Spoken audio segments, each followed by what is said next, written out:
Një konflikt mes të afërmish në fshatin Malbar të Kurbinit ka përfunduar me ndërhyrjen e shpejtë të policisë dhe arrestimin e një të riu të armatosur. Shërbimet e komisariatit të policisë Kurbin u vunë menjëherë në lëvizje pas njoftimit se një 21 vjeçar kishte kanosur me armë zjarri kushuririn e tij 18 vjeç.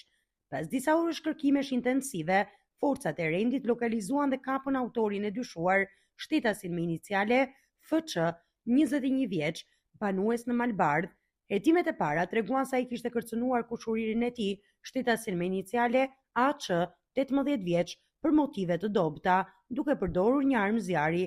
Gjatë kontrollit në teren, policia gjeti dhe sekuestroi si provë materiale një pistolet dhe një krerë me municion luftarak, të cilat dyshohet se janë përdorur në kanosje. Materialet i kaluan prokurorisë së Lezhës, e cila do të vijojë procedurat e mëtejshme ligjore ndaj 21 vjeçarit, i arrestuar në kuadër të operacionit policor të koduar motivi.